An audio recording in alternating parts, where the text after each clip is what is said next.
دیوانہ بے میں بڑی بات کہہ گیا، ایک حشر کی گھڑی کو ملاقات کہہ گیا۔ پہلا طرب شناس بڑا سنگ دل تھا دوست، چیخیں تھی جن کو جھوم کر نغمات کہہ گیا۔ جی وقار میرے مخالفین نے وہ جھوم جھوم کر دعا کے حق میں بے بنیاد اور من گھڑت کہانیاں سنائی اور اس معزز ایوان کو گمراہ کرنے کے لاکھوں جتن کیے، مگر شاید یہ بھول گئے تھے کہ پیش کردہ قرارداد دعا یا دوا، جس میں لفظ دعا سے مراد التجا جبکہ دوا سے مراد کوشش ہے، اور آج کے دور کا سب سے بڑا المیہ ہے۔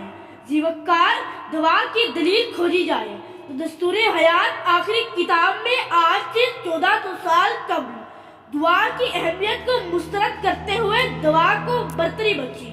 لیس الانسان الا ما سعی۔ جی وقار اگرچہ اس بات سے انکار کر جائے تو لکم دینکم ولی دین، اور صدر علی وقار اس طرف سے آ کر بدر کے حوالے دینے والوں کو میں صرف اتنا کہوں گا کہ آؤ میرے ساتھ چلو۔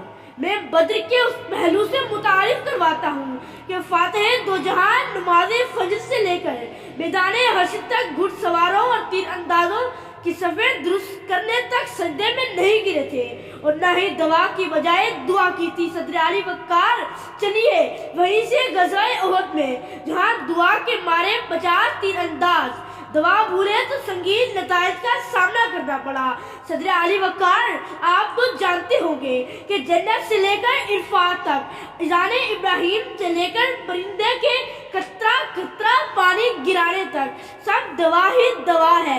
میں اپنے مخالفین سے یہ پوچھنا چاہتا ہوں کہ اگر دعا سے سب کچھ ممکن تھا تو خلفائے راشدین نے جنگیں کیوں لڑی؟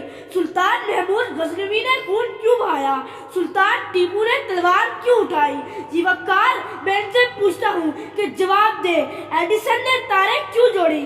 گراہم بیل کے ٹیلی فون نے ایجاد کیوں کیا؟ تو پھر نیوٹن پاگل تھا، آئنسٹائن جاہل تھا، اور میرے یہ مخالف فاضل دوست جو ڈھنگ سے بانڈ بنا نہیں سکتے، یہ کیسے ٹھیک ہو سکتے ہیں کہ اداکاری، رقص اور بناوٹ کا سہارا لینے والے آسان الفاظ میں یہ کہہ رہے ہیں کہ دوا کی کوئی اہمیت نہیں؟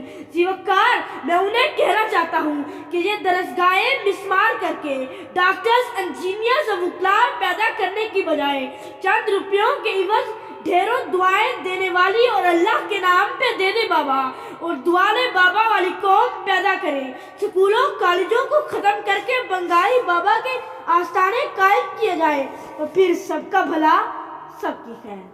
جی وقار دفاعی نظام کو ختم کر کے میرے ان مخالف فاضل ساتھیوں کے ہاتھ میں تعویذ تھما کر سرحدوں پر دشمنوں کا مقابلہ کرنے بھیج دیا جائے، یہ مواصلاتی نظام بند کر دیا جائے، سڑکیں پل توڑ دیے جائیں، کیونکہ یہ سب دوا ہی دوا ہے۔ اگر دعا سے سب ممکن تھا علی وقار، تو اس تاریخ میں جو ترقی اور کاوش ہم نے دیکھی وہ ہمیں قطعاً نہ ملتی کہ اس طرف سے دیے جانے والے دلائل سے تو یہ بات ثابت ہوتی ہے کہ کیا ہمارے اجداد پاگل تھے جنہوں نے دوا سے یہ ملک حاصل کیا۔